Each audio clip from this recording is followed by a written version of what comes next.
Hello everyone, Shri IAS academy में आपका स्वागत है। जैसा कि आप जानते हैं कि श्री आईएएस एकेडमी ने लेट्स क्रैक नाम की सीरीज की शुरुआत की है, जिसके अंतर्गत ये हमारी current affairs let's crack series है और आज इसमें हमारा डे 8 है। डे 8 में हम दिसंबर माह के करंट अफेयर्स को शुरू करने की शुरुआत करेंगे, जिसमें ये हमारा पहला पार्ट है। अर्थात इसमें हम 1 दिसंबर से लेके 10 दिसंबर तक की इम्पॉर्टेंट करंट अफेयर्स की घटनाओं को कवर करेंगे। तो चलिए शुरू करते हैं। जैसा कि आप देख रहे हैं, ये हमारा current affairs let's crack series का डे 8 है।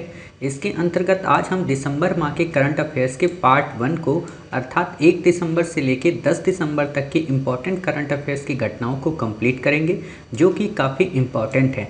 ऑलरेडी हमने अपने डे 7 तक के करंट अफेयर्स में मई से लेके नवंबर तक के करंट अफेयर्स को कंप्लीट करा दिया है। उम्मीद है कि आप में से कई सारे बच्चों ने उन क्लासेस को देखा होगा और साथ ही आपको समझ में आया होगा कि वास्तव में करंट को पढ़ते वक्त हमें यूपीएससी की किन किन बातों को ध्यान में रखना चाहिए। तो हम अपनी क्लासेस की शुरुआत करें। इससे पहले जो बच्चे पहली बार आज हमारे टेलीग्राम चैनल पर या यूट्यूब चैनल पर जुड़े हैं, उन्हें पता होना चाहिए कि हमने आपकी तैयारी को हर हाल में कंप्लीट कराने के लिए अर्थात प्रीलिम्स के एग्ज़ाम में आपको सफल बनाने के लिए लेट्स क्रैक नाम की सीरीज की शुरुआत की है, जिसके अंतर्गत हमारी लगभग 10 सीरीजें हैं। उन 10 सीरीज में हमारी 5 सीरीजें तो सब्जेक्ट से संबंधित हैं और 5 इन्हीं के रिवीजन और टेस्ट सीरीज से संबद्ध है। तो रिवीजन की जितनी भी सीरीज़ें होंगी वो सारी 1 मई से स्टार्ट होंगी, बट जो बेसिक सीरीज हैं वो हमारी स्टार्ट हो चुकी हैं और ऑलरेडी उसमें कई सारी क्लासेस पब्लिश भी हो गई हैं। जैसे कि प्रीलिम्स लेट्स क्रैक सीरीज में हम आपको 2000 से भी ज़्यादा इम्पॉर्टेंट जीएस के टॉपिक को कवर कराते हैं। साथ ही करंट अफेयर्स के अंतर्गत हम आपको एक दिन में 1 माह के करंट अफेयर्स को अपने 3 पार्ट में कंप्लीट कराते हैं। और प्रीलिम्स बैक ईयर में हम आपको ये बताते हैं कि विगत वर्षों में यूपीएससी में आए हुए प्रश्नों को किस प्रकार आप ट्रिक्स और टैक्टिक्स के माध्यम से सॉल्व कर सकते हैं। सीसेट की क्लास में न केवल हम आपको रीजनिंग की इम्पॉर्टेंट क्लासेस को कवर कराते हैं, बल्कि कॉम्प्रीहेंशन के एक नए तरीके से कैसे कॉम्प्रीहेंशन को सॉल्व करना चाहिए उसकी ट्रिक्स और टैक्टिक्स बताते हैं। बहुत जल्द हम आपके लिए मैथ की क्लासेस भी शुरू करेंगे। अर्थात हमारी कोशिश है कि हम आपको सीसेट में 27 प्लस हर हाल में कंप्लीट करा दें और ये आपका होकर ही रहेगा, क्योंकि ऑलरेडी आपको कॉम्प्रीहेंशन आ गया है जिसमें 24 प्लस तो आप कर ही सकते हैं और बाकी रीजनिंग में हमने लगभग आपको अभी तक जितने भी टॉपिक पढ़ाए हैं उनसे लगभग 15 प्लस क्वेश्चन आपके सही हो ही जाएंगे। तो हम अपनी आगे की बातें शुरू करें। इससे पहले एक छोटी सी बात और है कि आप लोगों की प्रीलिम्स की तैयारी के लिए एमसीक्यू की अनलिमिटेड प्रैक्टिस हमने 80 एमसीक्यू पर डे सॉल्व कराते हैं। बहुत जल्द 1 मई से इन एमसीक्यू की संख्या 100 पहुंच जाएगी। अर्थात एक दिन में हम आपको 100 एमसीक्यू सॉल्व करने को देते हैं। तो आप जो लोग भी ना जुड़े हों, नीचे दिए गए डिस्क्रिप्शन बॉक्स में टेलीग्राम से जुड़कर लिंक से अपने क्वेश्चंस को डेली सॉल्व कर सकते हैं और अपनी तैयारी का अच्छे से मुआयना ले सकते हैं।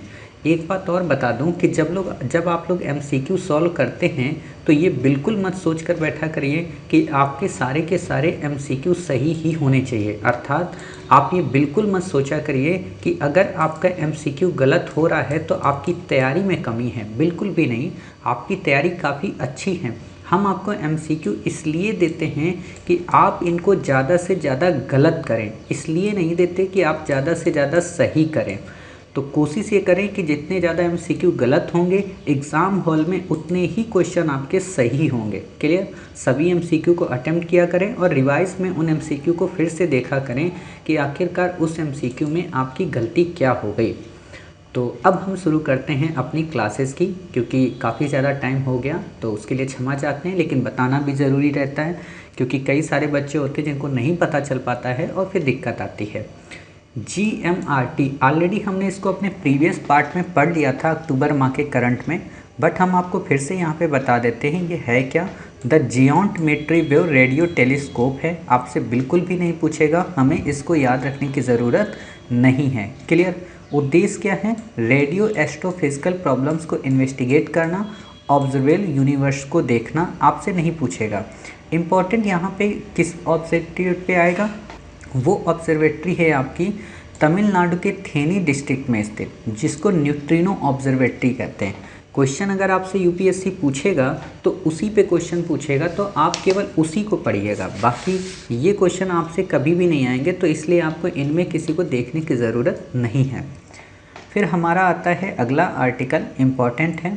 OIC हो या GCC हो, ये काफ़ी इम्पॉर्टेंट ऑर्गेनाइजेशन हैं, चर्चा में रहते हैं, तो आपको ये पता होना चाहिए।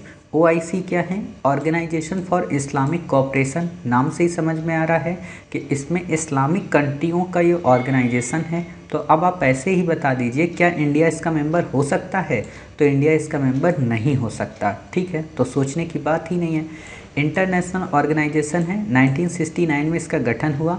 सेकेंड लार्जेस्ट इंटर गवर्नमेंटल संगठन है यूएन के बाद, अर्थात यूएन में जितने मेंबर हैं उसके बाद अगर वर्ल्ड में कोई सबसे बड़ा ऑर्गेनाइजेशन है तो वो यही है OIC।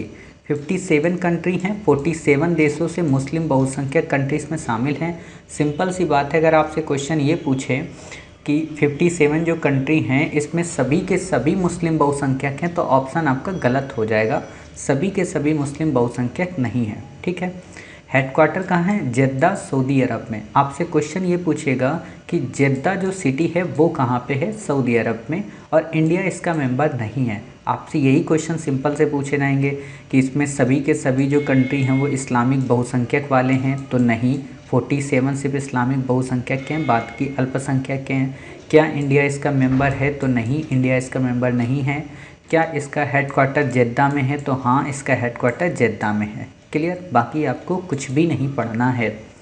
फिर आता है हायाबुसा 2। ऑलरेडी हायाबुसा एक बाइक आती है, तो वैसे ही हायाबुसा A2 जापान का एक स्पेस क्राफ्ट है जो एस्ट्रॉयड के सैंपल को धरती पर लाएगा। ऑलरेडी आपने प्रीवियस पार्ट में एक पढ़ा था मिशन, क्या मिशन पढ़ा था? नासा का मिशन था ओसिरिस रेक्स, जो कि बेनू क्षुद्र ग्रह से सैंपल लेकर आएगा। तो उसी तरीके से हायाबुसा मिशन है जापान का, जो रिव्यू एस्ट्रॉयड से सैंपल लेकर आएगा। क्लियर? तो आपको ज़्यादा इस पर सोचने की ज़रूरत है ही नहीं। फिर बात आती है हमारी ब्रह्मपुत्र रिवर पे। ब्रह्मपुत्र रिवर काफ़ी इम्पॉर्टेंट रीजन है, खासतौर पर ट्रिब्यूटरी को लेकर इस पे क्वेश्चन आपसे पूछा जाता है, तो हम वहाँ पे बताएंगे आपको अपवाद तंत्र में, प्रीलिम्स लेट्स क्रैक सीरीज में। बट बेसिक जानकारी हम आपको यहाँ पे बता देते हैं। क्या? कि ये चेमयांगडुंग ग्लेशियर से निकलती है, ठीक है, सिंध व सतलज नदी के नज़दीकी स्रोत से, मतलब सिंध व सतलज नदी का स्रोत ही इसी के आसपास है, ठीक है। सदिया कस्बे से भारत में अरुणाचल प्रदेश में प्रवेश करती है, मतलब इंडिया का जो ईस्टर्न मोस्ट साइट है, मतलब ये आप समझो नॉर्थ ईस्टर्न ये जो मोस्ट साइट है यहाँ पे। क्लियर? यहाँ से ये सदिया और धुबरी, ठीक है, यहीं से ये अंदर को यहाँ पे मुड़ जाती है। क्लियर? तो ये इंपॉर्टेंट रीजन है, आपसे क्वेश्चन कभी भी पूछा जा सकता है, ठीक है। हालांकि यूपीएससी ने एक बार क्वेश्चन पूछा भी है कि ये जो यहाँ पे घूमती है ना, इसको क्या बोलते हैं? तो ये अस्थि निमज्जन के कारण घूमती है। क्लियर? तो वो हम आपको बताएंगे। खैर चलिए आगे देखते हैं। मरियम ला मानसरोवर स्रोत को अलग करता है। मरियम ला मतलब दर्रा है एक, ठीक है। इसकी ट्रिब्यूटरी पे क्वेश्चन आता है, तो आप बस ट्रिब्यूटरी याद रखिए। देखिए होता क्या ना कि जब हम इन चीज़ों को पढ़ते हैं तो कई बार ये लगता है कि ये सबकी सब चीज़ें इंपॉर्टेंट हैं, बट आपको पता हो कि जैसा क्वेश्चन पूछेगा वैसा ही तो हमें याद रखना है। नहीं तो ब्रह्मपुत्र को तो एसएससी में भी पूछा जाता है, एनडीए में पूछा जाता है, ईपीएफओ में भी और पीसीएस में भी। तो यूपीएससी कैसी पूछती है आपको बस ये पता रखना है। क्लियर? दिबांग, लोहित, सियांग, बूढ़ी दियांग, तीस्ता और धनसिरी। क्लियर? तो ये इसकी ट्रिब्यूटरी हैं। सदाबहार नदियाँ बाढ़ 2 बार आती है, इससे ज़्यादा आपसे क्वेश्चन नहीं पूछेगा। गुरु नानक जयंती इंपॉर्टेंट है। गुरु नानक ऑलरेडी हमने आपको प्रीवियस पार्ट में गुरु नानक के बारे में पढ़ाया ही था, और साथ ही प्रीलिम्स लेट्स क्रैक सीरीज में काफ़ी डेप्थ में गुरु नानक को हमने पढ़ाया। साथ ही हमने आपको प्रीवियस पार्ट में गुरु तेग बहादुर के बारे में भी आपको बताया था। क्लियर? तो इसलिए थोड़ा सा बस इसमें बेसिक देख लेते हैं, ऑलरेडी आपका कवर ही है। सिख धर्म के संस्थापक 10 सिख गुरुओं में प्रथम थे। 1459 में तलवड़ी गांव लाहौर में इनका बर्थडे हुआ। गुरु अर्जुन देव द्वारा संकलित आदि ग्रंथ में इनका लेखन मिलता है, मतलब आदि ग्रंथ को किसने संकलित किया? अर्जुन देव ने। इन्होंने निर्गुण विचार दिया, अर्थात ईश्वर का कोई आकार नहीं है, और जिस निराकार ईश्वर की इन्होंने बात की उसको क्या कहते थे बताइए? अकाल पुरुष। क्लियर? 1539 में करतारपुर पंजाब में इनकी डेथ हो गई, इसीलिए करतारपुर काफ़ी इंपॉर्टेंट है और आपको पता है करतारपुर कॉरिडोर भी बना है। अब यहाँ पे एक बात याद रखो, 1539 में इनकी डेथ हुई, ठीक। तो क्या ये अकबर के समकालीन थे? नहीं। क्या ये हुमायूं के समकालीन थे? तो हाँ, लेकिन हुमायूं पे तो क्वेश्चन कभी नहीं पूछता। क्वेश्चन किस पे पूछेगा? सिकंदर लोदी पे पूछेगा। और आपसे क्वेश्चन किस पे पूछेगा? उस पे पूछेगा बाबर पे। क्लियर? तो बाकी आपसे किसी पे क्वेश्चन पूछने वाला है नहीं, तो इसलिए आपको इन चीज़ों को नहीं ध्यान देना है। फिर आता है कि इन्होंने क्या किया? इन्होंने त्याग, धार्मिक, स्नान, मूर्ति पूजा व तपस्या का विरोध किया। ठीक है, मतलब इन्होंने कहा कि ज़्यादा आपको त्यागी नहीं बनना है, धार्मिक स्नान करने से इतना भला नहीं होगा, ये सारी चीज़ें उन्होंने बताई। ठीक है, मानव को एक समान इन्होंने माना। क्लियर? बाकी आपसे नहीं पूछेगा। एस्ट्रॉयड 153201 क्या है? आपको नहीं याद रखना है, आपसे बिल्कुल भी नहीं पूछेगा। हाँ, बस इम्पॉर्टेंट ये है नियर अर्थ एस्ट्रॉयड क्या है। मैं ऐसा क्यों कह रहा हूँ कि नियर अर्थ एस्ट्रॉयड पे आपसे क्वेश्चन पूछेगा? यूपीएससी ने एक बार एक टर्म पे क्वेश्चन पूछा था ब्रह्मांड के लेके। क्या क्वेश्चन था? गोल्डीलॉक्स जोन क्या होते हैं। ठीक है, तो गोल्डीलॉक्स जोन पे जब क्वेश्चन पूछ सकता है तो नियर अर्थ ऑर्बिट एस्ट्रॉयड पे भी क्वेश्चन पूछ सकता है। दूसरा क्वेश्चन आपसे किससे पूछ सकता है? दूसरा क्वेश्चन आपसे पूछेगा, बताइए, क्यूपियर बेल्ट से। तीसरा क्वेश्चन आपसे पूछेगा एक्सो प्लैनेट पे, क्योंकि यूपीएससी ने एक बार क्वेश्चन इस पे भी पूछा है कि धूमकेतु और बताइए क्या था, क्षुद्र ग्रह, इनमें क्या डिफरेंस है। तो बेसिक सा कभी भी पूछ सकता है, स्पेस की फील्ड से संबंधित है। तो देखते हैं क्या है। नियर अर्थ ऑर्बिट उसे कहा जाता है जो अर्थ के ग्रेविटेशनल फोर्स के कारण अर्थ की ओर खिंचा चला आता है अर्थ की ऑर्बिट में। सिंपल सी बात है, आप ऐसे देखिए, ये है अर्थ। क्लियर? अब ये अर्थ है, यहाँ पे कई सारे छोटे छोटे एस्ट्रॉयड घूमते हैं। आपको पता है कि एस्ट्रॉयड कहाँ पे पाए जाते हैं? मार्स और जुपिटर के मध्य। आपको हमने प्रीवियस उसमें, अगर आपने साइंस टेक की हमारी क्लासेस देखी होंगी, कौन सी क्लासेस बताइए? साइंस टेक की आपने क्लासेस देखी होंगी प्रीलिम्स लेट्स क्रैक सीरीज में। तो हम आपको दिखाते हैं ना, ये इसका ऑर्बिट होता है अर्थ का। अब होता क्या है कि कई बार जैसे ये अर्थ का ऑर्बिट है, ठीक है, यहाँ पे थोड़ी दूर पे किसका है?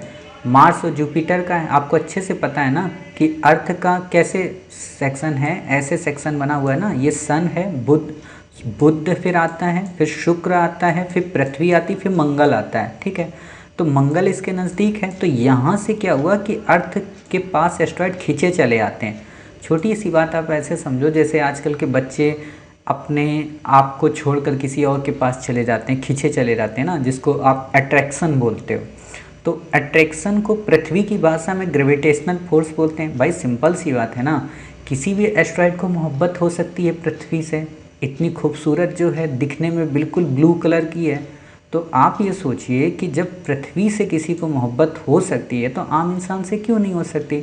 और वैसे भी नेचर एक फीमेल है, ठीक है, तो नेचर से अट्रैक्शन तो बनता ही बनता है। एस्ट्रॉयड जो है वो एक जेंट्स है एक तरीके का। क्लियर? तो बेचारा एस्ट्रॉयड कैसे अकेले रह सकता है। और मार्स के पास, जुपिटर के पास चक्कर लगाते लगाते वो थक चुका होता है, तो उसको भी तलाश होती है किसी नायक और नायिका की। क्लियर? तो वो नायिका को ढूंढने के लिए निकल पड़ता है, और निकल कर जब पहुंचता है तो चक्कर लगाता है अर्थ के। क्यों चक्कर लगाता है? बिल्कुल वैसे ही जैसे आजकल के लोफड़ बच्चे नहीं चक्कर लगाते हैं किसी लड़की के घर के चारों तरफ, बिल्कुल वैसे ही चक्कर लगाता है। लेकिन अर्थ जो हमारी है, रत्ती भर भी भाव नहीं देती। नंबर तो दूर की बात है, कभी भाव भी नहीं देती। ठीक है, तो आप ऐसे समझा करो। देखो, जब चीज़ों को आप ऐसे समझते हो ना सिंपल तरीके से कि अच्छा, नियर अर्थ ऑर्बिट का सिंपल सा मतलब ये है कि लोफड़ लड़के। क्लियर? अब यहाँ पे देखो एक बात ध्यान रखना, नियर अर्थ ऑर्बिट के सामने कभी ये बात मत कहना, नहीं तो नाराज़ हो जाएगा और आपके ऊपर आके गिर पड़ेगा। ठीक है, तो उससे कभी ये बात नहीं कहना कि तुम यार लोफड़ हो। ठीक है, चलिए कोई बात नहीं। अर्थ की ओर खींचा चला चला आता है अर्थ की ऑर्बिट में। ठीक है, बाकी आपको इसमें कुछ नहीं याद रखना है। फिर आता है हमारा हॉर्नबिल फेस्टिवल, काफ़ी इम्पोर्टेंट है। स्टेट बर्ड है अरुणाचल व केरल का। देखो इम्पॉर्टेंट यहाँ बात क्या है कि हॉर्नबिल फेस्टिवल मनाया जाता है नागालैंड में, बट स्टेट बर्ड है अरुणाचल प्रदेश और केरल का। तो मोस्ट इम्पॉर्टेंट ये बात हो गई। दूसरी बात ये है कि इसे फेस्टिवल्स ऑफ फेस्टिवल्स कहा जाता है। कहने का मतलब इसे त्योहारों का त्यौहार भी कहा जाता है, नागालैंड का। आपसे इतना डिटेल में तो नहीं पूछने वाला। हाँ, नागालैंड का आपको पीसीएस देना हो तो आपसे ज़रूर क्वेश्चन पूछेगा कि हॉर्नबिल फेस्टिवल कहाँ मनाया जाता है, ठीक है। बट आपसे ऐसे नहीं पूछेगा, आपसे सिंपल सा क्वेश्चन पूछेगा सुमेलित करने को। कैसे दे देगा? कुछ डांस दे देगा, कुछ ट्राइब्स दे देगा और कुछ फेस्टिवल्स दे देगा, ठीक है। आपको ऐसे दे देगा, मान लो होजागिरी डांस त्रिपुरा में, आप कहेंगे ठीक है साहब। हॉर्नबिल फेस्टिवल अरुणाचल प्रदेश में, आप कहेंगे नहीं साहब ये गलत आप बोल दिए, ठीक है। वल्लमकल्ली रेस केरल में, आप कहेंगे ये ठीक है। अर्थात ए और सी सही है, बी गलत है, ऐसा क्वेश्चन आएगा, ठीक है। तो उम्मीद है आप ये चीज़ समझ गए होंगे। चलिए, ग्रेट इंडियन हॉर्नबिल इसके नाम और अन्य नाम है। आईयूसीएन में वनरेबल है, ये इंपॉर्टेंट बात है।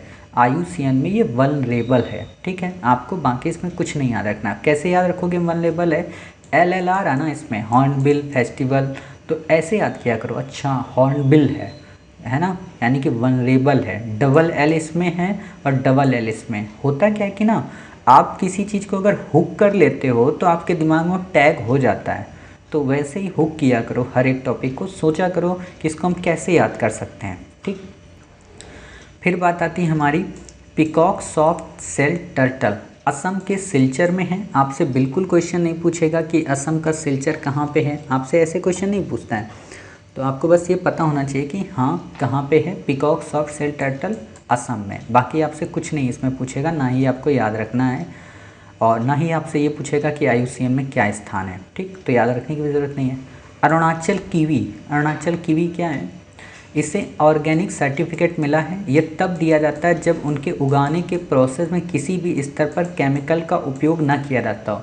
अर्थात कीवी जो आप लोग खाते होंगे ना, जैसे डेंगू वगैरह जब होता है तो बच्चे 25 रुपये का शायद मैंने कभी ख़रीदा नहीं है, एक ही बार खाया हूँ, वो भी फ्री में किसी ने खिलाया था। तो कीवी, ठीक है।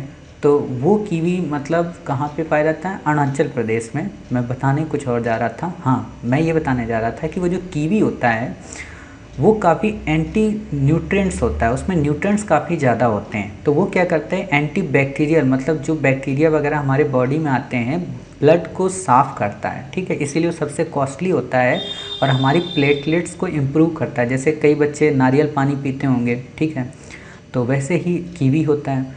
तो इसमें क्या बात आई है कि इसे ऑर्गेनिक सर्टिफिकेट मिल गया। आपसे क्वेश्चन तो ये नहीं पूछेगा अरुणाचल कीवी क्या है, बिल्कुल नहीं पूछेगा। और ना ही आपसे ये पूछेगा ऑर्गेनिक सर्टिफिकेट क्या होता है। आपको बस पता होना चाहिए कि ऑर्गेनिक सर्टिफिकेट क्यों दिया जाता है। जब उनके उगाने के प्रोसेस में, मतलब जब उसे फसल के रूप में, उपजाने के रूप में किसी भी तरीके के रासायनिक या किसी भी प्रकार के रासायनिक उर्वरक का उपयोग ना किया जाए, मतलब पूरी तरह से जो प्रोसेस हो वो नेचुरल हो और जैविक हो, क्लियर, उसके अंतर्गत ही इसे जैविक सर्टिफिकेट दिया जाता है, ठीक है। बाकी आपको कुछ भी नहीं याद रखना है। जीरो वैली में उगाया जाता है। अब आपके लिए इम्पॉर्टेंट हो गई जीरो वैली, तो एक बार हम आपको जीरो वैली की लोकेशन दिखा दें, क्योंकि क्वेश्चन यूपीएससी ऐसे ही पूछती है और ऐसे जब क्वेश्चन पूछती है तो बच्चों को पता चल नहीं पाता है कि वास्तव में जीरो वैली है कहाँ पे। ये देखो जीरो वैली आपकी, ये कहाँ पे है जीरो वैली आपकी? असम राज्य में है जीरो वैली आपकी, ठीक है। तो आपको ये याद रखना है, ठीक है। बाकी आपको, सॉरी असम में बोला, अरुणाचल प्रदेश में है आपकी जीरो वैली। अभी मैंने अरुणाचल प्रदेश का कीवी बोला ना, तो अरुणाचल प्रदेश में है आपकी जीरो वैली, ठीक है। बाकी आपको यहाँ पे कुछ भी याद रखने की ज़रूरत नहीं है।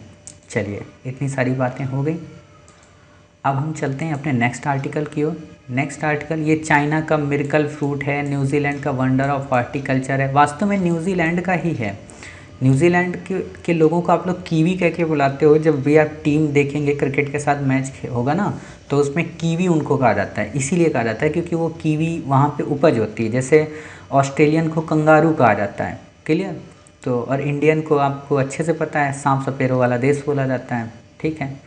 खैर कोई बात नहीं। एपेडा आपसे बिल्कुल नहीं पूछेगा एपेडा क्या है। फिर आता है भाग्य लक्ष्मी मंदिर, आपसे बिल्कुल नहीं पूछेगा भाग्य लक्ष्मी मंदिर को लेकर। योगी आदित्यनाथ जी ने इसकी चर्चा की थी अभी जब हैदराबाद में कैंपेनिंग कर रहे थे। इम्पॉर्टेंट क्या है इस पूरे आर्टिकल में? इम्पॉर्टेंट है चार मीनार, इम्पॉर्टेंट है हैदराबाद, तो इन सब को हम अपने एंसेंट इंडिया के टॉपिक में कवर करेंगे। क्लियर? तो वहाँ पे ये सब कवर होगा कि अच्छा मोहम्मद कुली कुतुब शाह के द्वारा क्या किया गया, इब्राहिम आदिल शाह के द्वारा क्या बनाया गया, ठीक है, वहाँ पे हम कवर करेंगे। क्योंकि अभी अगर हम बता दें कि इस चीज़ को इब्राहिम आदिल शाह ने बनाया, इसे मोहम्मद कुली कुतुब शाह ने बनाया, तो आप कन्फ्यूज़ हो जाएंगे। तो हम वहाँ पे आपको बताएंगे, हमें याद रहेगा, आप बिल्कुल भी चिंता ना करें। जब हमें अभी इतना याद है तो उस दिन तो याद रहेगा ही क्या क्या। और हालांकि हमने क्वेश्चन आपसे ज़रूर पूछ लिया है, एमसीक्यू के फॉर्म में ऑलरेडी इस पे क्वेश्चन हमने पूछा है, तो आप सोच सकते हैं कि फिर चिंता करने की तो ज़रूरत ही नहीं है। अन्नपूर्णा की मूर्ति, आपसे बिल्कुल क्वेश्चन नहीं पूछेगा कि अन्नपूर्णा की मूर्ति कहाँ से आई। Honey FPO program, FPO program आपको बस पता होना चाहिए, हनी ज़रूरी नहीं है, ठीक है। नाफेड का एक प्रोग्राम है, farmer producer organisation, central sector scheme है। 10,000 से भी ज़्यादा नए एफपीओज़ को गठन किया जाएगा। हालांकि आपसे क्वेश्चन नहीं पूछेगा, नहीं पढ़ना है, मत लिखिए इसको, नहीं इंपॉर्टेंट है। नाफेड के बारे में देख लो, national agriculture cooperative marketing federation of India limited, apex organisation है। 2 अक्टूबर 1958 में इसका गठन हुआ। बाकी आपसे इस पे क्वेश्चन कुछ भी नहीं पूछेगा, नहीं पूछेगा आपसे, ठीक है। इसका हेडक्वार्टर दिल्ली में है। आप कभी साउथ दिल्ली की ओर जब घूमने जाएंगे ना कभी, ख़ास तौर पर सरोजनी मार्केट, मतलब मेरे मुंह से सरोजनी मार्केट ही पता नहीं क्यों निकलता है, और आप लोगों में काफ़ी सारे लोग खुश हो जाते होंगे कि चलो कभी शॉपिंग करने जाएंगे, ठीक है। चलिए, ब्रिक्स मीडिया फोरम, आपसे क्वेश्चन नहीं पूछेगा, नहीं पढ़ना है हमें, ठीक है। हाँ, मैं ये बता रहा था नाफेड के बारे में, रास्ते में आपको बिल्डिंग मिलेगी, जैसे सीबीआई मिलती है ना रास्ते में, वैसे ही नाफेड लिखा होगा बड़ा बड़ा, क्योंकि जब मैं पहले उधर रहता था तो मुझे वहाँ पे यही चीज़ें दिखती थी। खैर, अटॉर्नी जनरल क्या है? अटॉर्नी जनरल आपसे ज़्यादा क्वेश्चन नहीं पूछेगा, हालांकि हमने आपको इससे संबंधित एमसीक्यू काफ़ी बार पूछ लिए हैं, ठीक है। तो इम्पोर्टेंट बस ये है, देख लीजिए कि चीफ लीगल सलाहकार होता है भारत सरकार का, ये बात याद रखना। यहाँ पे क्वेश्चन कई बार क्या दे देता है कि वो राष्ट्रपति का सलाहकार होता है, वो प्रधानमंत्री का सलाहकार होता है, नहीं, इंडियन गवर्नमेंट का होता है। Part of the union executive होता है, राष्ट्रपति के द्वारा नियुक्त किया जाता है। संविधान में इसका उल्लेख है, ऐसा नहीं है कि कॉन्स्टिट्यूशन में इसके पद को मेंशन नहीं किया गया। एससी का जज होने की योग्यता हो, एससी का मतलब सुप्रीम कोर्ट, ठीक है। आर्टिकल 143 के तहत यूपीएससी ने आर्टिकल 143 पे क्वेश्चन इंडिपेंडेंट रूप से पूछा है, तो आपको पता होना चाहिए कि आर्टिकल 143 के तहत एससी से सलाह लेने के लिए राष्ट्रपति में अटॉर्नी जनरल ही प्रतिनिधित्व करता है। क्लियर? इसका क्या मतलब कि जब सुप्रीम कोर्ट से राष्ट्रपति को सलाह लेनी होती है ना, तो राष्ट्रपति थोड़ा ना जाता है चीफ जस्टिस ऑफ इंडिया से मिलने कि भाई सलाह दो हमको, हम आए तुम्हारे दरबार पे, हमारा स्वागत करो, बिल्कुल भी नहीं। राष्ट्रपति भेजता है अटॉर्नी जनरल को, जा बेटा तुम सलाह लेकर आओ, ठीक है। तो वो बेचारे जाते हैं, लेकर आते हैं। कौन है इस समय? वेणुगोपाल हैं शायद, अब चेंज हो गए, वो बात अलग है। के वेणुगोपाल। 2 सॉलिसिटर व 4 एडिशनल सॉलिसिटर जनरल होते हैं, आपसे बिल्कुल क्वेश्चन नहीं पूछेगा। सॉलिसिटर जनरल स्टैचुरी हैं, क्लियर, मतलब इनका पद कॉन्स्टिट्यूशन में, संविधान में मेंशन नहीं है, ठीक है। चलिए, अब आता है आदि महोत्सव। नाम से समझ में आ रहा, आदि है तो ट्राइबल कम्युनिटी से रिलेटेड होगा। मिनिस्ट्री ट्राइबल है, भारत सरकार के ट्राइफेड प्रोग्राम के अंतर्गत इसे लाया गया, आपसे बिल्कुल भी नहीं पूछेगा। बीएसएफ क्या है? आपसे क्वेश्चन नहीं पूछेगा, बस सामान्य जानकारी के लिए आप इसे पढ़ लो। फर्स्ट लाइन इंडियन टेरिटरीज़ की, मतलब बॉर्डर पर लगने वाली जो पहली फोर्स है वो बीएसएफ है, ठीक है। बॉर्डर सिक्योरिटी फोर्स, नाम से ही समझ में आ रहा। उसके बाद कई अन्य फोर्स होती हैं, आप कह सकते हो कि फर्स्ट लेन पे जो खड़े होते हैं ना, फ्रंट लाइन वॉरियर्स जिनको बोलते हैं, वो बीएसएफ है, ठीक। 1 दिसंबर 1965 में इनका गठन किया गया। अब आप बताइए 1965 में कौन सी जंग हुई थी, किसके साथ हुई थी? पाकिस्तान के साथ हुई थी। मिनिस्ट्री होम के अंतर्गत आते हैं, पूरी दुनिया की सबसे बड़ी बॉर्डर की फोर्स है।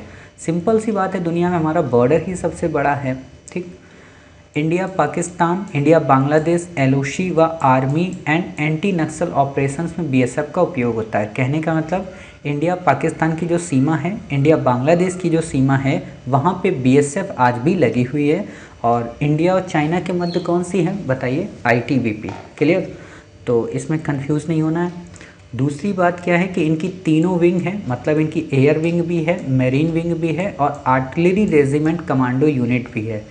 मतलब क्या है? मतलब यही है कि ये वायुसेना इनके अंडर में आती है, इनका खुद के क्राफ्ट होते हैं, ठीक है। इनकी खुद की नौसैनिक पनडुब्बियाँ होती हैं, ठीक है। तो ये सारी चीज़ें हैं। फिर आता है यूएन पीस कीपिंग फोर्स में भी अपना रोल प्ले करते हैं। अब आप इतना बता दो कि हमने प्रीवियस पार्ट में यूएन पीस कीपिंग के बारे में ये बात पढ़ी थी हेलमेट को लेकर। इनका हेलमेट कैसा होता है? Blue helmet, clear. और इन्हें ब्लू हेलमेट के नाम से भी जाना जाता है। बाकी आपको कुछ नहीं पढ़ना है, ठीक है। अब बात आती है वर्ल्ड एड्स डे। ऑलरेडी हमने एड्स पे काफ़ी ज़्यादा कुछ डिस्कस कर लिया है। क्या क्या डिस्कस किया आप बता दीजिए। हमने ये डिस्कस किया था एड्स को लेकर कि वास्तव में ये एक वायरस है, HIV human immune deficiency virus. इसमें हमारा इम्यून सिस्टम कमज़ोर हो जाता है, ठीक है। बाकी इससे ज़्यादा कुछ हमें पढ़ना नहीं है, अभी तक इसका कोई इलाज बना नहीं है। रामायण क्रूज टूर आपसे बिल्कुल नहीं पूछेगा, ठीक है। UPPCS जो दे रहे हों उनके लिए इम्पोर्टेंट है। बुरेवी एक चक्रवात है, आपसे नहीं पूछेगा। C-32 LS-2 टैंक आपसे बिल्कुल नहीं पूछेगा क्या है। लेकिन लेकिन लेकिन लेकिन बेसिक चीज़ों के लिए आपको पता होना चाहिए। क्यों मैंने कहा?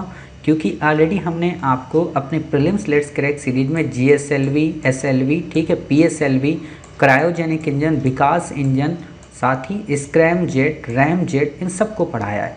तो इसलिए ये आप बेसिक क्लियर समझ जाओ। और मैंने जब वहाँ पढ़ा रहा था तो मैंने आपको एक बात और बताई थी। क्या बताई थी? कि इंडिया अब अपने क्रायोजेनिक जो प्रोपेलेंट हैं उसमें भी इम्प्रूवमेंट कर रहा है। तो उसी इम्प्रूवमेंट की दिशा में ये प्रोजेक्ट है C-30 LS-2 टैंक। ये क्रायोजेनिक प्रोपेलेंट टैंक है, मतलब कि जिसमें क्रायोजेनिक को भरकर रखा जाता है, या जिसमें क्रायोजेनिक इंजन का इस्तेमाल किया जाता है, या जिसमें क्रायोजेनिक को चलाने के लिए फ्यूल का इस्तेमाल किया जाता है, वो टंकी का निर्माण किया गया है। समझ गए? क्रायोजेनिक क्या होता है ये तो बताने की ज़रूरत आपके लिए नहीं है, क्योंकि आप प्रीलिम्स लेट्स क्रैक सीरीज़ में जब देखेंगे एक कहानी की तरह हमने वहाँ पढ़ाया और आपको अच्छे से समझ में आएगा। और हमने हर एक चीज़ 3D इस्तेमाल की है, यहाँ तक कि हमने इसरो के साथ संपर्क करके भी आपको अच्छे से समझाने की कोशिश की है। क्लियर?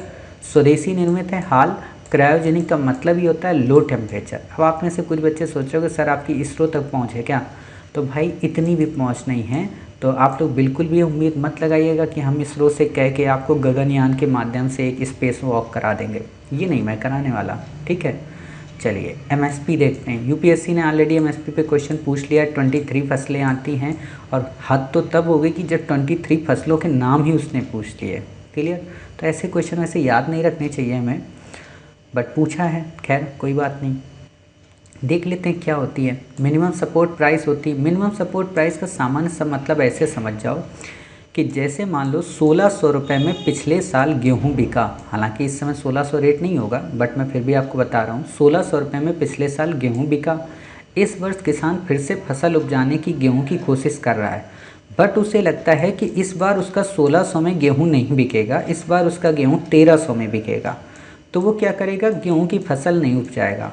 तो सरकार को लगेगा अरे हद होगी, किसान गेहूँ क्यों नहीं उपजा रहा। सरकार किसान के पास जाएगी और कहेगी बाबूजी आप फसल उपजाइए, अगर आपका 1600 में नहीं बिका तो 1500 में हम आपसे खरीद लेंगे। मतलब हम आपको 1500 का मिनिमम सपोर्ट प्राइस दे देंगे। क्लियर? ये होता है MSP। अर्थात सरकार क्या करेगी कि किसान को 100 रुपये मार्केट से कम के दाम पे, पिछले वर्ष के दाम पे सब्सिडी प्रोवाइड कर देगी। कितने पैसे की? 200 रुपये की। क्लियर? 1300 में बिकना था मार्केट में, लेकिन सरकार ने 1500 में उससे परचेज़ कर लिया। अर्थात 200 रुपये की ये जो एक्स्ट्रा सरकार पैसा वे कर रही है, वहन कर रही है, वो हो गया MSP। ठीक है, बाकी आपको इसमें कुछ भी नहीं याद रखना है। CACP के द्वारा डिक्लेयर किया जाता है, ठीक है, कृषि लागत आयोग के द्वारा। 3 तरीके होते हैं इनपुट के आधार पर। आपको ये नहीं याद रखना, ये मेंस का टॉपिक है, तो मेंस में हम आपको पढ़ाएंगे MSP होनी चाहिए कि नहीं होनी चाहिए, ठीक है। CACP को आप देख लो, काफ़ी इंपॉर्टेंट बॉडी है। Commission for agriculture cost and price, ministry agriculture and farmers welfare, जनवरी 1965 में गठन। ये आपको नहीं याद रखना है, बस ये मिनिस्ट्री याद रखनी, पूरा नाम याद रखना। ये स्टेचुरी बॉडी नहीं है, ये इंपॉर्टेंट है, और ये संसद के द्वारा निर्मित है, ठीक। बाकी आपको कुछ नहीं याद रखना है। फिर आता है ART पार्क। ART पार्क में आपको बस इतना याद रखना है कि आर्टिफिशियल एंड रोबोटिक टेक्नोलॉजी का पार्क है, बाकी आपसे नहीं पूछेगा। आपसे अब क्या क्वेश्चन पूछेगा? आर्टिफिशियल इंटेलिजेंस पे तो क्वेश्चन पूछ लिया है कि इसके क्या क्या उपयोग हो सकते हैं। रोबोटिक्स पे भी यूपीएससी ने क्वेश्चन पूछ लिया है कि रोबोट के क्या क्या उपयोग हो सकते हैं। और हद तो तब हो गई जब यूपीएससी ने ड्रोन पे भी इस वर्ष क्वेश्चन पूछ लिया कि ड्रोन के क्या क्या उपयोग हो सकते हैं। तो आप इन सबके उपयोग का मतलब वही है कि भाई साहब चारों के चारों विकल्प इसके सही होंगे। ठीक है, तो इसमें ज़्यादा सोचने की ज़रूरत है ही नहीं, पढ़ने की भी कोई ज़रूरत नहीं है। अब बात आती है वर्ल्ड ट्रेड रिपोर्ट। ये रिपोर्ट इंपॉर्टेंट है, WTO के द्वारा जारी की जाती है। बाकी आपसे इस पर कुछ भी नहीं पढ़ना है। Road map on imparting technical education in mother tongue. आपसे बिल्कुल नहीं पूछेगा कि मदर टंग में एजुकेशन देने की बात हो रही है कितनी सही है, बिल्कुल नहीं पूछेगा। हाँ, इतना आप देख लेना, अमित खरे का गठन किस लिए किया गया, एजुकेशन में मदर टंग लैंग्वेज को प्रमोट करने के लिए। ठीक है, बाकी आपको नहीं याद रखना है। शिक्षा पर्व क्या होता है आपसे नहीं पूछेगा, शिक्षा पर्व किससे संबंधित है नहीं याद रखना है हमें। IAIS क्या है, IAIS मतलब IAS वाला नहीं है, IS। ठीक है, क्या नाम है पूरा, इंटरनेशनल एसोसिएशन ऑफ इंश्योरेंस सुपरविजर्स। आपसे वैसे क्वेश्चन नहीं पूछने वाला। हाँ, इतना बस आपको पता होना चाहिए बेसल मानक और बेसल कन्वेंशन किससे संबंधित है। मतलब इंग्लिश में अगर आप देखो तो बेसल स्टैंडर्ड और बेसल कन्वेंशन। तो बेसल कन्वेंशन एनवायरनमेंट से रिलेटेड है, यूपीएससी क्वेश्चन पूछ चुकी है। बेसल स्टैंडर्ड जो हैं, मानक जो हैं, वो बैंकिंग सेक्टर से संबंधित है, यूपीएससी इस पे भी क्वेश्चन पूछ चुकी है। ठीक है, तो दोनों आपको फिर से पता होने चाहिए ताकि कभी भी क्वेश्चन पूछा जा सकता है। अब आता है वर्ल्ड मलेरिया रिपोर्ट। ठीक है, WHO के द्वारा जारी की गई मोस्ट इंपॉर्टेंट बात है, तो आपको ये पता होना चाहिए। इंडिया काफ़ी अच्छा वर्क कर रहा है। 2018 की तुलना में केसेस में कमी आई है। अर्थात आपसे सिंपल सा क्वेश्चन पूछेगा कि भारत में मलेरिया के केसेस में विगत 2-3 वर्षों में कमी देखने को मिली है, तो आप कहेंगे ठीक है। एनुअल पैरासाइटिक इंसिडेंस में भी कमी आई है, अर्थात ये आपसे नहीं पूछेगा। ठीक है, अब मलेरिया होता कैसे है ये इंपॉर्टेंट है। क्या वायरस से होता है, तो नहीं होता है। क्या ना, हम लोग डेंगू और मलेरिया एक साथ पढ़ते हैं तो दिमाग में रहता है दोनों वायरस से होते हैं। डेंगू वायरस से होता है लेकिन मलेरिया वायरस से नहीं होता। मलेरिया किससे होता है, पैरासाइट से, प्लाज्मोडियम पैरासाइट के कारण फैलता है, फीमेल एनाफ्लिस मॉस्किटो के द्वारा। होता क्या है देखो कि ये जो फीमेल एनाफ्लिस मॉस्किटोज़ है ना, ये क्या करती है, प्लाज्मोडियम से संपर्क में आती है, उसको किस करती है और उसको किस करने के बाद आती है हम लोगों के पास और फिर हम सबका किस करती है। क्लियर। और जब हमसे किस करती है तो इसका जो थोड़ा बहुत वायरस होता है, या आप कह सकते हो इसके जो थोड़े बहुत इन्फेक्टेड सिम्टम्स होते हैं, या आप इनको कह सकते हो, मैं थोड़ा सा हिंदी और इंग्लिश में यहाँ कंफ्यूज हो रहा हूँ क्या वर्ड यहाँ पे यूज करूँ, लक्षण। हाँ, इसके जो छोटे छोटे सिम्टम्स होते हैं उन सिम्टम्स को या एलिमेंट्स को छोटे छोटे उनको हमारी बॉडी में इंजेक्ट कर देती है, तब हमें मलेरिया हो जाता है। ठीक है, मतलब ये फीमेल का काम क्या होता है, इसका काम ही होता है कि उससे जुड़कर मेरे से जुड़ना और फिर मेरे को आके परेशान करना। ठीक है, बस इतनी सी बात है और आपको यहाँ कुछ भी नहीं याद रखना है। 4 टाइप के पैरासाइट्स होते हैं, Plasmodium parasite, P vivax, P ओवले और पी मलेरिया। क्लियर। ये एक नोलेसी है जो मकाओ बंदर से होती है मानव में। ठीक है, एक और है, मतलब बाकी आपको इसमें कुछ भी क्वेश्चन नहीं पढ़ना है। फिर आती प्रवासी पक्षी दिवस, आपसे बिल्कुल नहीं पूछेगा। हाँ, इतना पता होना चाहिए कि विक्रमशिला डॉल्फिन सेंचुरी कहाँ पे है, बिहार में है, और ये बिहार पीसीएस के लिए इम्पॉर्टेंट है, ना कि यूपीएससी के लिए। हाँ, विक्रमशिला यूनिवर्सिटी इम्पॉर्टेंट है। ठीक है, तो आप तब हम आपको पढ़ाएंगे पाल वंश के टाइम पीरियड के संदर्भ में, पाल और गुप्ता के, जिसमें हम आपको नालंदा, विक्रमशिला, ये सारी चीज़ें, उदंतपुरी, ये सब पढ़ाएंगे, सोमपुरी। ठीक। मलायन जियांट क्लेरी आपसे बिल्कुल नहीं पूछेगा, क्या है, कहाँ पाई जाती है, क्या नहीं पाई जाती, क्वेश्चन नहीं आएगा तो नहीं याद रखना है। साइन ट्रायल क्या है, नाम से देखते हैं, shorter treatment for minimal tuberculosis in children, मतलब बच्चों के अंदर जो टीबी नामक जो बीमारी हो जाती है उससे संबंधित है। ठीक है, क्या है उद्देश्य, पहला रैंडमाइज कंट्रोल क्लिनिकल ट्रायल जो कम से कम समय में इंश्योर इलाज कराता है, आपसे नहीं पूछेगा, नहीं पढ़ना है। ट्यूबरक्लोसिस क्या है, सिंपल सी बात है, बैक्टीरिया के कारण होता है। अभी हमने मलेरिया पढ़ा किससे होता है, बताइए, पैरासाइट। तो कंफ्यूज मत होना, पैरासाइट बैक्टीरिया और वायरस को लेकर। ठीक है, ट्यूबरक्लोसिस बैक्टीरिया के कारण मानव से मानव में संक्रमण है, दवा है, ट्रीटेबल भी है, 6 मंथ्स का इलाज होता है। MDR टीबी तब होता है जब दवा काम करना बंद कर देती है और 2 दवाएं इलाज संभव कर पाती हैं। XDR और MDR टीवी के बाद होता है, इलाज संभव नहीं है इसका, ठीक है। प्रोडक्ट डेवलपमेंट पार्टनरशिप आपसे बिल्कुल क्वेश्चन नहीं पूछेंगे। सिंपल सा मतलब ये है कि टीवी भी कई टाइप की होती है, टीवी देखने वाली नहीं टीवी मतलब तपेदिक की बीमारी या जिनको खांसी वगैरह आती, कफ वगैरह आता है, उनसे संबंधित है, ठीक है। तो आपको बाकी इसमें कुछ नहीं याद रखना। निसर्ग ग्राम किससे संबंधित है? नेट्रोपैथी को डेवलप करने का काम किया जाएगा पुणे में। ट्रीटमेंट तरीका है जहां बॉडी की सेल्फ हीलिंग मैकेनिज्म पर फोकस किया जाएगा। आपसे नहीं पूछेगा तो आपको याद रखने की ज़रूरत नहीं है। निश्चय पोर्टल आपको अच्छे से पता है ना, टीबी के मरीजों को लिए है, 500 रुपये उनको दिया जाता है, न्यूट्रिशन भी उनको प्रोवाइड कराया जाता है। चलिए, आपसे यहाँ पे क्वेश्चन और कुछ नहीं आने वाला है। नेट्रोपैथी का काफ़ी ज़्यादा समर्थन करते थे महात्मा गांधी। निसर्ग उपचार का भी आंदोलन चलाया था, नहीं पढ़ना है, नहीं आएगा। ई संजीवनी टेलीमेडिसिन सर्विस आपसे नहीं पूछेगा, आपको याद करने की ज़रूरत नहीं है। SEO ऑनलाइन इंटरनेशनल एग्जीबिशन आपसे नहीं पूछेगा। ऑलरेडी हमने आपको SEO के बारे में काफ़ी कुछ बताया, लेकिन 1-2 पॉइंट इसमें नए आपको मिलेंगे। क्या हैं? हालांकि हैं तो वही, बट आपको भाषा बदल दी गई कि SEO में एशिया व यूरोप दोनों के कंट्री पार्टिसिपेट करते हैं, तो बिल्कुल सही बात है। 2001 में इसका गठन किया गया था 6 कंट्री मेंबर के साथ में। हेडक्वार्टर इसका बीजिंग में है। फिर अस्ताना समिट के अंतर्गत इंडिया व पाकिस्तान को इसमें लाया गया। रैट्स मैकेनिज्म भी इसी से संबंधित है। संघाई स्प्रिट भी इसी से संबंधित है। हेडक्वार्टर बीजिंग में है, ना कि संघाई में। और एक और इसमें पढ़े थे आप, सेरी अर्का डिक्लेरेशन भी इसी से संबंधित है। Clear? Alliance of the east के नाम से इसे जाना जाता है। इतने सारे पॉइंट आपने पढ़ लिए, अब SEO को इससे ज़्यादा पढ़ने की ज़रूरत नहीं है। HL2M टोकमाक ये क्या है? ये चाइना का largest and most advance nuclear fusion experimental research device है। आपसे बिल्कुल नहीं क्वेश्चन पूछेगा ये क्या चीज़ है क्या नहीं है, क्योंकि UPSC ऐसे क्वेश्चन नहीं पूछती है, ठीक है। फ्यूजन का मतलब क्या होता है और फ्यूजन का क्या मतलब होता है, मैंने ऑलरेडी आपको प्रीवियस में पढ़ाया था। क्या पढ़ाया था कि संलयन का मतलब ये होता है कि 2 नाभिक आकर एक के साथ मिल लें, मतलब 2 एलिमेंट्स आकर एक एलिमेंट मिलकर बनाएं, वो कहलाता है संलयन। विखंडन का मतलब एक जो पार्टिकल्स है वो 2 भागों में विखंडित हो जाए और एनर्जी को एमिट करे। क्लियर? अब यहाँ पे एक बात बताइए, सबसे ज़्यादा एनर्जी किस में होगी? 2 आकर एक साथ मिलेंगे उसमें, या 1 का 2 में विखंडन होगा उसमें? 2 आकर मिलेंगे तब।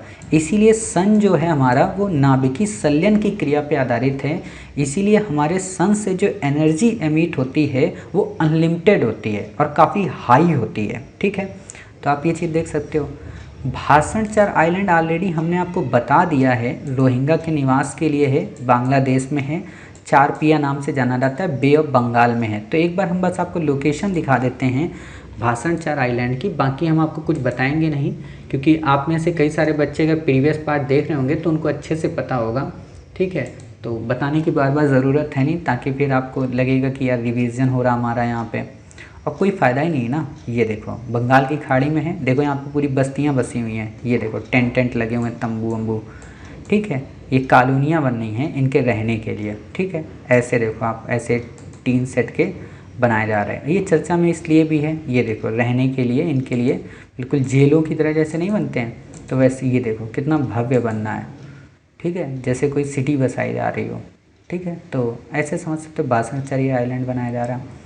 खैर कोई बात नहीं, इससे आपसे पूछेगा नहीं क्वेश्चन। आपसे अगर आएगा तो ब्रू कम्युनिटी पे आएगा, और उस पर हमने ऑलरेडी काफ़ी कुछ पढ़ा दिया है, ठीक है। बाकी ये कुछ नहीं पढ़ना है आपका। State of the global climate report most important है, आपसे क्वेश्चन पूछा जा सकता है कि state of the global climate report किसके द्वारा पब्लिश की जाती है? तो WMO के द्वारा, यानी कि वर्ल्ड मेट्रोलॉजिकल ऑर्गेनाइजेशन के द्वारा, जो कि UNO का पार्ट है, सॉरी UN का जो पार्ट है। हमने आपको एक चीज़ और पढ़ाई थी, इंटरनेशनल मैरीटाइम ऑर्गेनाइजेशन, वो भी UN का पार्ट है। और एक बात अब आप बता दो कि जब वर्ल्ड मेट्रोलॉजिकल ऑर्गेनाइजेशन UN का पार्ट है तो क्या इंडिया इसका मेंबर होगा? तो बिल्कुल सही बात है, इंडिया इसका मेंबर है, ठीक है। तो इसमें आपको कंफ्यूज नहीं होना है। 1950 में इस्टेब्लिश किया गया था, UN का पार्ट था, 193 कंट्री मेंबर हैं। अन्य रिपोर्ट इसके द्वारा और हैं। ग्रीन हाउस गैस बुलेटिन भी आपसे क्वेश्चन पूछा जा सकता है, तो आपको पता होना चाहिए कि ग्रीन हाउस गैस बुलेटिन क्या इंटरनेशनल एनर्जी एजेंसी के द्वारा जारी किया जाता है? तो नहीं, वर्ल्ड मेट्रोलॉजिकल ऑर्गेनाइजेशन के द्वारा। Status of the world climate भी इसी के द्वारा जारी किया जाता है, ठीक है। फिर आता है ASKAP, आपसे बिल्कुल नहीं पूछेगा कि ऑस्ट्रेलिया का प्रोग्राम है किसका है, आपसे नहीं पूछेगा। कैनाबिस क्या है, कैनाबिस इंपॉर्टेंट है, इसे अब शेड्यूल 4 ऑफ द 1961 से हटा दिया गया है, जो कि मोस्ट डेंजरस कैटेगरी थी ड्रग्स की। गांजा इसे कहा जाता है, सिंपल सी बात है। कई सारे बच्चों को आपने देखा होगा, खासतौर पर मुखर्जी नगर में बच्चे और बच्चियां गांजा और चरस और हेरोइन, ठीक है, ये जितने भी ड्रग्स होते हैं ना उनके एडिक्टेड होते हैं काफ़ी ज़्यादा। संडे को आप कभी भी जाइएगा मुखर्जी नगर में, नेहरू विहार में, तो वहाँ आपको मिल जाएंगे एक से एक गांजा पीने वाले। और सबसे बड़ी बात यह है कि मैं जब कुछ लोगों से मिला हूँ जो गांजा पीते हैं, तो उनका तर्क भी बड़ा अच्छा है कि गांजा पीने के बाद ना हमारी याददाश्त काफ़ी अच्छी हो जाती है और थिंकिंग प्रोसेस बहुत मजबूत हो जाती है। हमने कहा वाह भाई, आपके तर्क तो बड़े अच्छे हैं। खैर कोई बात नहीं, ये सब चीज़ें फालतू की चीज़ें होती हैं। जितना आप अपनी बॉडी को खुद से रेगुलेट कर सकते हैं ना, उतना कोई नशीला पदार्थ आपको नहीं करेगा। और अगर आप में से कुछ लोग किसी भी नशीले पदार्थ का सेवन करते हैं तो उसे अवॉइड करें, क्योंकि वो आपकी बॉडी के लिए भी नुकसानदायक है और आपकी लाइफ के लिए, ठीक है। क्वांटम सुपरमेसी, आपसे क्वेश्चन नहीं पूछेगा, बस आपको पता होना चाहिए कि क्वांटम सुपरमेसी कहते किसे हैं। क्वांटम कंप्यूटर को ज़्यादा बढ़िया बताना ही क्वांटम सुपरमेसी कहलाता है। क्वांटम कंप्यूटर होता क्या है, 2012 में कॉन्सेप्ट आया था, ठीक है। जैसे कि हम लोग पढ़ते हैं ना कि ये जो नॉर्मल कंप्यूटर्स होते हैं ये अलग डिजिट में चलते हैं, वो अलग डिजिट में चलते हैं। जैसे होता है ना, ये 0 और 1 की बिट में चलते हैं, वो 1 और 10 की बिट में चलते हैं, ये चीज़ें होती हैं। आपको कंप्यूटर की लैंग्वेज आपसे क्वेश्चन नहीं पूछेगा तो नहीं पढ़ना है। हम्पी, ऑलरेडी यूपीएससी हम्पी पे क्वेश्चन पूछ चुकी है, बट हो सकता है कि यूपीएससी इस बार आपसे मामल्लपुरम पे क्वेश्चन पूछे, क्योंकि आपको पता होना चाहिए कि चिनपिंग साहब आए थे 2019 में, तो चर्चा में रहे थे तो क्वेश्चन पूछा जा सकता है। विजयनगर साम्राज्य की राजधानी है हम्पी, यहीं पर विजय विट्ठल मंदिर भी है। और ऑलरेडी आपको पता होना चाहिए कि हमने अपनी भारत दर्शन सीरीज में हम्पी को काफ़ी अच्छे से केवल 5 मिनट के वीडियो में विजुलाइज करके दिखा दिया है, तो आप उसे वहाँ पर भी जाकर देख सकते हैं। द्रविड़ियन शैली के टेम्पल्स यहाँ पे बने हैं। भारत में 3 स्टोन चैरियट हैं, मतलब रथ हैं। एक तो हम्पी में रथ बना हुआ है, एक कोणार्क उड़ीसा में रथ बना हुआ है, और महाबलीपुरम के मंदिरों में रथ बना हुआ है। तो आपसे क्वेश्चन ये पूछा जा सकता है कि इनमें से कौन सी जगह पे स्टोन चैरियट नहीं है, ठीक है, मतलब रथ नहीं है, तो आप बता देंगे कोई भी हम्पी, कोणार्क और महाबलीपुरम को छोड़कर। आपको लगेगा ऐसा क्वेश्चन क्यों सर, क्योंकि ऐसा क्वेश्चन यूपीएससी ने पूछा है कि इनमें से कौन सा शिव से संबंधित मंदिर नहीं है या सूर्य मंदिर नहीं है, तो आपसे ऐसा कोई क्वेश्चन पूछा जा सकता है। तुंगभद्रा नदी के किनारे है। देखो एक बात और बताऊं, 2019 में यूपीएससी ने क्वेश्चन पूछा था हम्पी को लेकर, और उसमें रिवर का नाम भी दिया था, ठीक है, शायद कृष्णा या कावेरी रिवर का नाम दिया था। तो मैं आपको एक चीज़ बता दूं, कोई भी फेमस रिवर किसी भी फेमस प्लेस पे नहीं स्थित है। सिर्फ कुछ अपवादों को छोड़ दो कि गंगा प्रयाग में मिलती है, ठीक है, वरना कोई भी फेमस रिवर किसी भी फेमस नेशनल पार्क से होकर नहीं जाती है। जैसे आप कई बार क्वेश्चन देखते हैं ना, आपको क्वेश्चन में क्या दे देगा, दुधवा नेशनल पार्क से गंगा नदी होकर गुजरती है, या फूलों की घाटी से गंगा होकर गुजरती है, या आपको दे देगा हम्पी से कृष्णा गुजरती है। तो जहाँ पर भी आपको फेमस रिवर मिले ना, उस ऑप्शन को एलिमिनेट कर देना, और जब आप उस ऑप्शन को एलिमिनेट कर देंगे आपका आंसर आ जाएगा। आप यहीं पे ये हम्पी वाला जब क्वेश्चन आप देखेंगे बैक ईयर में, और वहाँ जो फेमस रिवर दी है कृष्णा और कावेरी, सिर्फ उसको आप एलिमिनेट कर दो, आपका अपने आप आंसर आ जाएगा। आपको ज़रूरत ही नहीं कि महाराष्ट्र के संत के बारे में आपको पता होना चाहिए, समझ गए। तो ये ट्रिक्स है, ये ट्रिक्स आपको पता होनी चाहिए। खैर हम अपने बैक ईयर में तो ऑलरेडी आपको बताते ही हैं। फिर आता है ऑपरेशन ट्राइडेंट, आपसे बिल्कुल नहीं पूछेगा ऑपरेशन ट्राइडेंट किससे संबंधित है। इंडिया पाकिस्तान के वार के समय 1971 में इंडियन नेवी के द्वारा लॉन्च किया गया था, तो हमें ये नहीं पढ़ना है, ठीक है। गाजी मूवी इसी से संबंधित है, गाजी राजी, ठीक है, ये सबकी सब मूवी गाजी। देखो 3 मूवियाँ 1971 से संबंधित हैं। एक तो शहीद है, काफ़ी ओल्ड मूवी है, देखिएगा, काफ़ी अच्छी मूवी है, अभी मत देखिएगा, मतलब इंटरव्यू क्लास के बाद, मेंस के बाद। दूसरी है गाजी, तीसरी है राजी, और चौथी है RAW, है ना। तो इससे ज़्यादा आपको नहीं याद रखना है। चलिए अब हमारा आता है क्या, लैब ग्रोन मीट, आपसे बिल्कुल नहीं पूछेगा। लैब में बनाया गया मीट आपसे नहीं पूछेगा, आपको नहीं पढ़ना है। द हवारा बस्टर्ड क्या है, आपसे बिल्कुल क्वेश्चन नहीं पूछेगा। बस्टर्ड ये वो गाली वाली बस्टर्ड नहीं है, यहाँ पे कंफ्यूज मत ना होना, वो बास्टर्ड बोलते हैं ना लोग। रेड सी टर्टल्स, आपसे क्वेश्चन नहीं पूछेगा रेड सी टर्टल्स कहाँ पे हैं, तो आपको ये पढ़ने की ज़रूरत ही नहीं है। बस इंपॉर्टेंट ये है ओलिव रिडले टर्टल, इसको आपको पता होना चाहिए कि ओलिव रिडले टर्टल IUCN में वनरेबल है। अब देखो मतलब 84 लाख से भी ज़्यादा तो क्या कितने स्पीसीज़ हैं, तो क्या सब स्पीसीज़ को हम याद रखेंगे, तो नहीं याद रखेंगे। जो मोस्टली इम्पॉर्टेंट हैं जैसे क्लाउडेड लियोपॉर्ड है, स्नो लियोपॉर्ड है, ठीक है, एशियाटिक लायन है, एशियाटिक एलिफेंट है, ओलिवरेटेड टर्टल्स हैं, ठीक है, डॉल्फिन है, इन सबको याद रखना है। सबको नहीं याद रखना है कि हाँ ग्रीन टर्टल भी पता हो, हॉक्सील भी टर्टल पता हो, ये फालतू की चीज़ें याद करके हमें अपने माइंड को डिस्टर्ब नहीं करना है। जियांट अफ्रीकन स्नेल इनोवेशन आपसे क्वेश्चन नहीं पूछेगा, क्या होता है नहीं पढ़ना है, ठीक। Energy efficiency report most important report है, आपसे क्वेश्चन पूछा जा सकता है, तो आपको पता होना चाहिए कि एनर्जी एफिशिएंसी रिपोर्ट जारी की जाती है इंटरनेशनल एनर्जी एजेंसी के द्वारा, ठीक है। इंटरनेशनल एनर्जी एजेंसी एक ऑटोनोमस ऑर्गेनाइजेशन है। 1973 के ऑयल क्राइसिस के समय इसका गठन हुआ। हेडक्वार्टर पेरिस फ्रांस में है। 13 कंट्री इसके मेंबर हैं। इंडिया इसका एसोसिएट मेंबर है 2017 से, क्लियर। यानी कि इंडिया इसका वैसे मेंबर नहीं है, समझ गए, एसोसिएट है, एक तरीके का ऑब्जर्वर मेंबर है। इसके द्वारा अन्य रिपोर्ट भी जारी की जाती हैं। World energy outlook report, UPSC ने इस पे क्वेश्चन पूछा है कि वर्ल्ड एनर्जी आउटलुक रिपोर्ट किसके द्वारा पब्लिश की जाती है, तो आपको पता होना चाहिए कि world energy outlook report publish की जाती है इंटरनेशनल एनर्जी एजेंसी के द्वारा, क्लियर। बाकी आपको कुछ नहीं पढ़ना है। फिर बात आती है थारू ट्राइब। थारू ट्राइब उत्तर प्रदेश की है, आपसे क्वेश्चन तो नहीं पूछेगा बट UPPCS का एग्ज़ाम देने वाले बच्चों के लिए काफ़ी इंपॉर्टेंट है, ठीक है। इस थाविर का मतलब होता है जो बुद्ध के थेरवाद से संबंधित हो। यूपीएससी ने एक बार क्वेश्चन पूछा है कि इस थाविर और महासंगिक का संदर्भ किस धर्म संप्रदाय से है, जैन से है, बौद्ध से है, आजीवक से है या वैष्णव से है, तो बौद्ध से है, क्लियर। तो क्वेश्चन ऐसा पूछा जा सकता है कि इस थाविर और महासंगिक का संबंध किससे है या थेरवाद का संबंध किससे है, तो बौद्ध धर्म से है, ठीक। फिर आता है हवाना सिंड्रोम, आपसे बिल्कुल भी क्वेश्चन नहीं पूछेगा हवाना सिंड्रोम क्या होता है। इम्पॉर्टेंट है हवाना की लोकेशन वास्तव में क्यूबा की राजधानी है। अब क्यूबा कहाँ पे पाया जाएगा, क्यूबा आपका पाया जाएगा कहाँ पे, मैक्सिको के नीचे यानी कि कैरेबियन सी के पास में, ये है कैरेबियन सी, ठीक है, ये है हमारा क्यूबा, ठीक है। क्यूबा में ही आपको मिलेगा क्या बताइए, हवाना, क्लियर। तो एक बार हम आपको हवाना, ये देखिए ये हवाना है, तो यहाँ पे ये हवाना मिलता है, बस आपको यहाँ पे कंफ्यूज नहीं होना। देखो हवाना और हवाई अलग अलग है, इसमें आप कंफ्यूज मत होना, ठीक है। ये द बहामास है, ये हैती है, ठीक। बाकी आपको इसमें कुछ भी याद रखने की ज़रूरत नहीं है, आपसे क्वेश्चन नहीं पूछेगा। चलिए कोस्टा रिका है, पनामा है, अल सल्वाडोर है। पनामा यहाँ पे गल्फ़ ऑफ पनामा आप देख सकते हो, ठीक है। कहाँ पे gulf of Panama, Pacific ocean में, क्लियर। ये अटलांटिक है।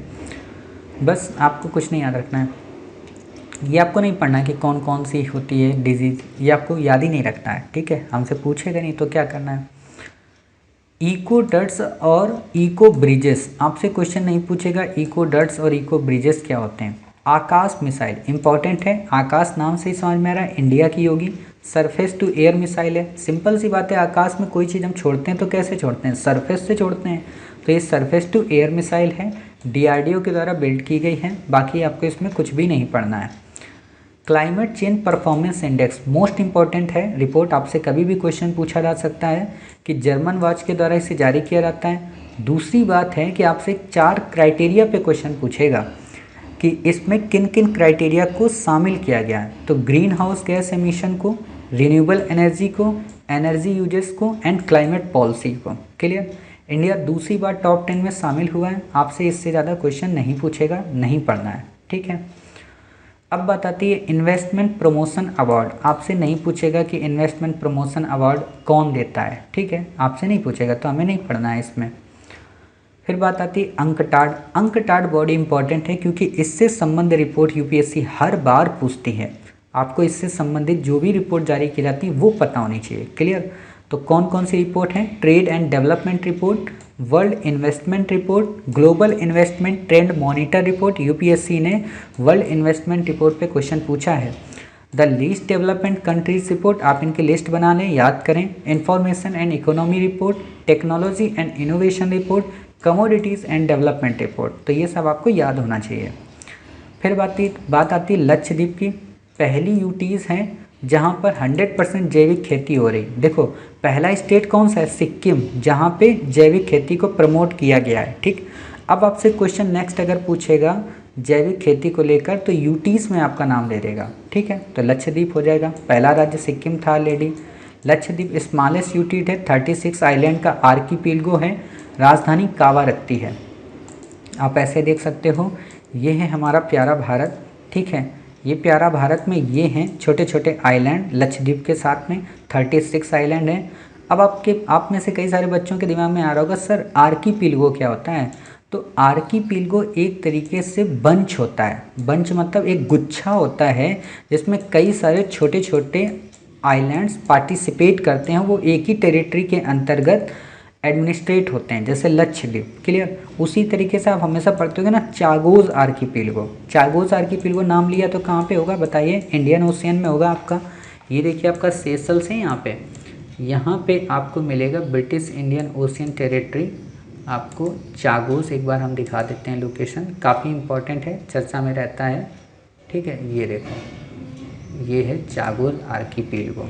क्लियर, तो ये चागोज आर्कीपिलगो है, आपने देख लिया, काफ़ी इंपॉर्टेंट। ये देखो छोटे छोटे आइलैंड हैं। आज भी ब्रिटिश की इसमें कॉलोनी है, सोच सकते हो। उपनिवेशवाद समाप्त होने के बावजूद भी आज भी ब्रिटिशर्स इतने नालायक टाइप के लोग हैं कि अभी भी कॉलोनी अपनी बसाए हुए हैं। ठीक है, खैर वो ब्रिटिशर्स का मुद्दा है। वर्ल्ड हेरिटेज सिटी, आपसे क्वेश्चन तो नहीं पूछेगा कि वर्ल्ड हेरिटेज सिटी किसके द्वारा दर्जा दिया गया, आपसे नहीं पूछेगा। बट इम्पॉर्टेंट क्या है, कुछ चीज़ें इंपॉर्टेंट हैं जो कभी भी क्वेश्चन आपसे पूछी जा सकती हैं। वो क्या है कि मध्य प्रदेश का ग्वालियर व ओरछा को शामिल किया गया है। सास बहू का मंदिर भी ग्वालियर में है। सिंपल सी बात है, जब आप में से किसी का वैवाहिक जीवन हो और आपकी वाइफ का आपकी माता जी के साथ में टसल हो या आपके पति की माँ के साथ में अगर टसल हो तो बता दीजिएगा कि एक बार ग्वालियर चलते हैं, वहाँ पे भी है सास बहू का मंदिर। ठीक है, ओरछा में जहांगीर महल है, रामराज मंदिर है। आपसे ये सब कुछ भी नहीं पूछेगा तो नहीं पढ़ना है हमें। ठीक है, फिर बात आती है लिडार की, काफ़ी इंपॉर्टेंट है, यूपीएससी क्वेश्चन पूछ चुकी है, आपसे फिर से क्वेश्चन पूछ सकती है। लिडार क्या है, पूरा नाम लाइट डिटेक्शन एंड रैंगिंग। ये एक रिमोट सेंसिंग मेथड है, पल्स के फॉर्म में जाती है, मतलब ऐसे ऐसे ऐसे करके जाती है। आपसे क्वेश्चन नहीं पूछेगा, हमें नहीं याद रखना है। ठीक है, partners in population and development, आपसे बिल्कुल नहीं पूछेगा ये क्या है, तो हमें याद रखने की इसकी ज़रूरत नहीं है। ठीक है, mount Everest, mount Everest important क्यों है, क्योंकि इसकी हाइट बढ़ गई है इसलिए इम्पॉर्टेंट है। दूसरी बात आपको पता होना चाहिए कि हमने आपको अपने प्रीवियस पार्ट में एक टॉपिक पढ़ाया था। क्या पढ़ाया था, जिसमें हमने आपको बताया था कि उत्तर से दक्षिण क्रम में हिमालयन चोटी का क्रम क्या है, जिसमें हमने आपको बताया था K2, Dhaulagiri, Karakoram, mount Everest, ठीक है, नंदा देवी, कंचनजंगा, ये सब पढ़ाया था। तो आपको वो बस याद रखना है, बाकी आपसे क्वेश्चन कहीं पे नहीं पूछेगा। हम यहाँ पे बस आपको बेसिक बता देते हैं। माउंट एवरेस्ट को सागर माथा के नाम से जाना जाता है। ठीक है, तेंजिंग नार्वे के द्वारा पहली बार यहाँ पे यात्रा की गई थी। बाकी आपको कुछ नहीं याद रखना है। पहले इसे पीक 15 नाम दिया गया, लेकिन फिर बाद में माउंट एवरेस्ट इसे नाम दे दिया गया। दूसरी जो सबसे ऊंची चोटी है उसका नाम है K2 गार्डविन आस्टिन। तीसरी है कंचनजंगा। अगर क्रम लगाने को दे दें, फर्स्ट में माउंट एवरेस्ट है, सेकंड पे K2 है, K2 नाम से समझ में आ रहा है, थर्ड पे कौन है, कंचनजंगा। ठीक, सार्क, ऑलरेडी सार्क से रिलेटेड हमने आर्टिकल अपनी इंपॉर्टेंट बॉडी की सीरीज में टेलीग्राम पे शेयर किया है, बट यहाँ पे कुछ बेसिक चीज़ें बता दें। सार्क का पूरा नाम है south Asian association for regional cooperation, मतलब दक्षिण एशिया के जो कंट्री हैं उनका एक एसोसिएशन है। हेडक्वार्टर काठमांडू नेपाल में है। यहाँ पे क्वेश्चन आपको घुमाएगा कि इसका हेडक्वार्टर ढाका बांग्लादेश में है, तो नहीं, काठमांडू नेपाल में है। ठीक, दूसरी बात कि 8 कंट्रीज़ में मेंबर हैं। 1985 में इसे गठित किया गया था। भारत, पाकिस्तान, अफगानिस्तान, बांग्लादेश, भूटान, नेपाल, मालदीव और श्रीलंका इसके मेंबर हैं। 3, 3, 6, 2, 8। ठीक है, तो आपको ये पता होना चाहिए। अब यहाँ पे इम्पोर्टेंट बात क्या है, इसका मेंबर कौन नहीं है, इसका मेंबर नहीं है आपका, बताइए, म्यांमार। क्लियर, तो ये इंपॉर्टेंट लाइन है, आपको याद रखनी है। 2014 के बाद से भारत ने इसमें हिस्सा ही नहीं लिया, लड़ाई हो गई थी आपको पता है, उड़ी अटैक को लेकर, बालाकोट स्ट्राइक को लेकर। विश्वास योजना, आपसे क्वेश्चन नहीं पूछेगी कि विश्वास योजना का संबंध किससे है, तो हमें नहीं याद रखना है, ठीक है। नहीं याद रखना है तो नहीं याद रखना है, समझ गए। तो इस तरीके से हमने अपने 1 दिसंबर से लेके 10 दिसंबर तक के करंट अफेयर्स को काफ़ी अच्छे से, काफ़ी गहनतापूर्वक एनालिसिस किया। और आपने एक चीज़ देखा होगा कि काफ़ी सारे आर्टिकल जो थे वो वेस्ट थे, काफ़ी सारे आर्टिकल जो थे वो रिपीटेड थे, काफ़ी सारे जो आर्टिकल थे वो हमारी प्रीलिम्स लेट्स क्रैक सीरीज से कंपाइल करते थे। क्लियर? तो हम वहाँ पे ऑलरेडी कवर कर चुके हैं, तो हमने यहाँ पे उनको इतना टाइम नहीं दिया। तो इसीलिए आपसे हम ये कहते हैं कि जब भी आप हमारी क्लासेस देखें, क्योंकि लेट्स क्रैक एक होलिस्टिक पूरी क्लास है, समझ गए। मतलब इसमें जो 10 सब क्लासेस आएंगी ना, इन सब, ये इंडिपेंडेंट नहीं है कि आप केवल एक को देख लेंगे तो आपकी दूसरी कंप्लीट हो जाएगी। हमने कोशिश यही की है कि जो सब देखेगा उसी को समझ में आएगा, क्योंकि हमने कुछ टॉपिक यहाँ पढ़ाए हैं तो कुछ टॉपिक वहाँ पढ़ाए हैं, कुछ यहाँ छोड़े हैं तो कुछ वहाँ छोड़े हैं। क्यों? ऐसे अगर हम आपको एक जगह दे देंगे ना तो आप भी आलसी हो जाओगे, मक्कार हो जाओगे और फिर सोचोगे अब दोबारा क्या करें पढ़ के, ठीक है। तो उम्मीद है आपको सारी क्लासेस समझ में आई होगी। मिलते हैं अपने सेकेंड पार्ट में दिसंबर माह के, अर्थात डे 8 के अंतर्गत 11 दिसंबर से लेके 20 दिसंबर तक के करंट अफेयर्स के साथ। तब तक अपना ख्याल रखिए और स्वस्थ रहिए।